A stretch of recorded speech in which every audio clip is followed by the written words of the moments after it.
guys! So, we're going to Rojas since we have an event. Kaya, yun. Sumahan mo kami. Hi guys, good morning. I'm Cristel and again, bakit ngayon? Yung channel.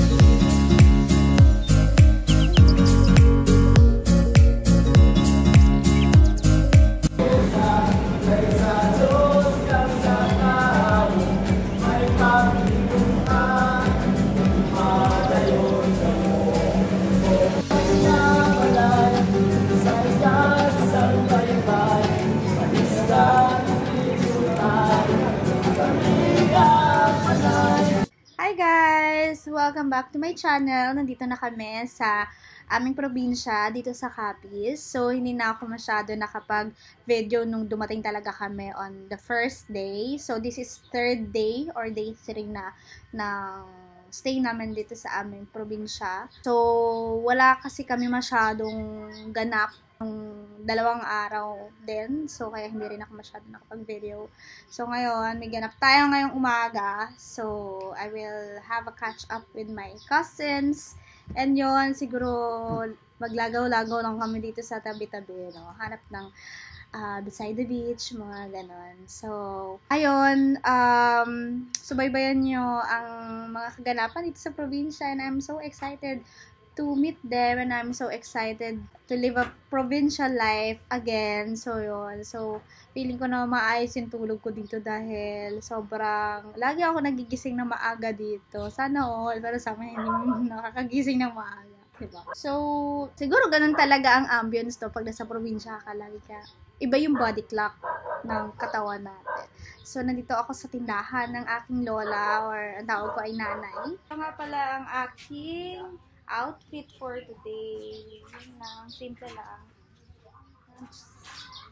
Tadaan! So, yeah, punta tayo sa tabing dagat. Samahan mo kami. I'm so excited!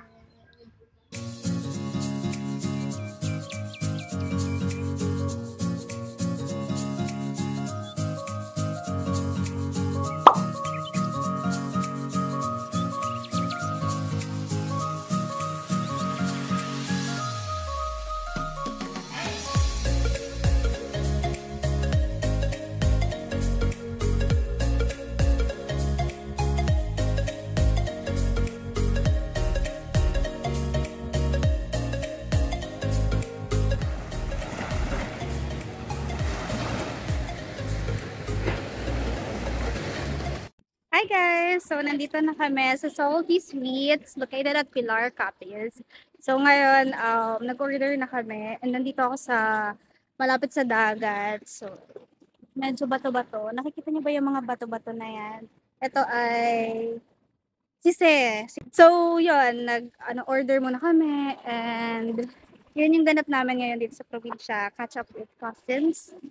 And, yun. Kain tayo. Christmas na dito. Yung mga tugtugan dito is like Christmassy. So, yun muna yung ganap namin this morning. And then, hindi ko pa alam yung ganap sa hapon. Kaya, bye-bye lang kayo.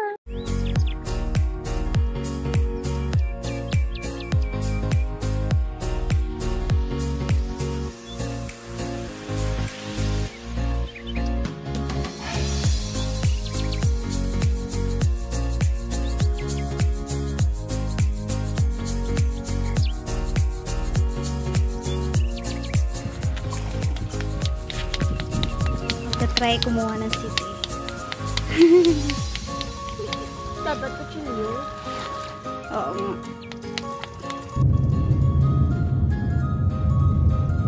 Parang shark daw. Mga trees. Kung nilagyan nila ng trees lahat.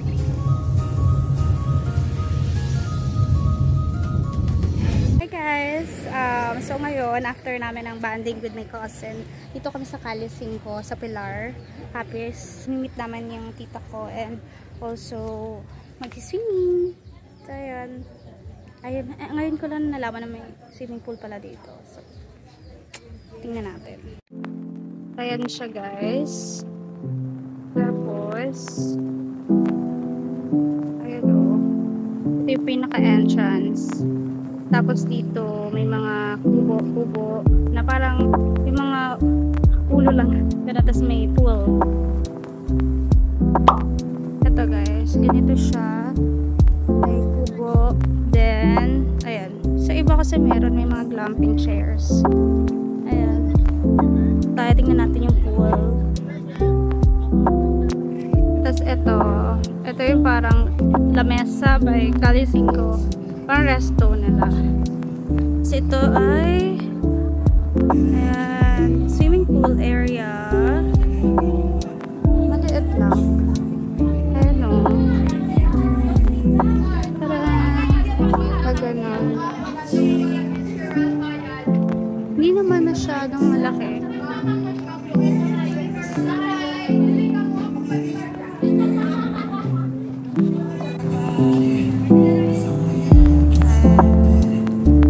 This is the pool. Oh, ang cute na, no? May malaking bola. So if you want, guys, to pumunta dito, punta lang kayo dito. Locate Calle 5 in your Google Maps.